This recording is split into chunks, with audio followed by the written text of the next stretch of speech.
Welcome to I Learned a Thing in the Bathroom from Dollar Shave Club, where we explain something very complicated in mere minutes to occupy your brain while you shave. In this edition, we'll be discussing space weapons, as explained by someone who sounds smart because he's British. For this show, we're mostly going to be looking at weapons that fire at the Earth from space. Why? Are there no awesome stories about people shooting down commie satellites with the phaser-firing rocket missiles? No. Shooting down satellites is actually a dangerous proposition thanks to something called the Kessler syndrome, a sort of warning about the dangers of space junk. See, there are usually around 2,000 satellites orbiting the Earth, but there are approximately 600,000 pieces of space junk up there too.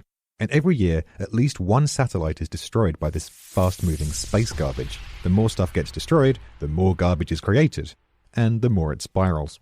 That's why it's not really worth the risk of blowing up your enemy's satellites. If Earth orbit gets clogged up with debris, it will be unusable for generations.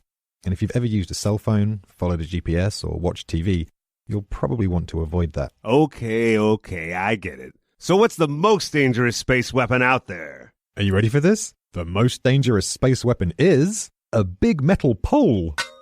Well, okay, it's a little more complicated than that.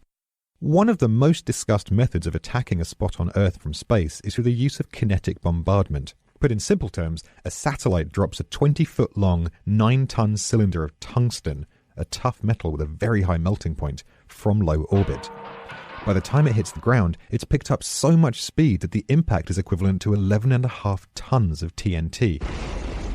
It's a potentially devastating weapon, and one that's earned its nickname, the Rods from God. That's a cool name and all, but why not just drop a nuclear bomb? The rods would have two advantages over conventional warheads. Firstly, due to their shape, it's believed that they'd be more effective at penetrating deeply buried targets, like underground bunkers.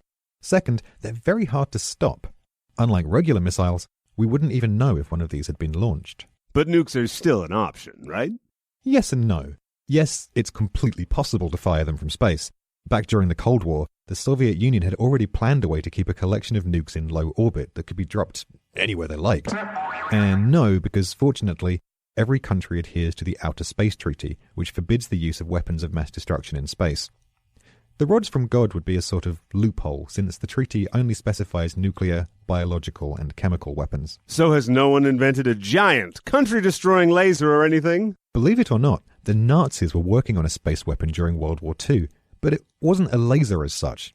It was a helio beam, better known as a sun gun. This is basically a huge space mirror that focuses the sun's heat onto a specific area, like an ant under a magnifying glass, but on an enormous and terrifying scale. The Nazi scientists believed their design would have been capable of burning a whole city to ashes, or even boiling sections of the ocean. Thankfully, the technology that needed to actually build the thing was still about 100 years in their future. Ha! Stupid Nazis. Tune in next time for more I Learned a Thing in the Bathroom. And in the meantime, head to dollarshaveclub.com for more podcasts and a big old pile of grooming products.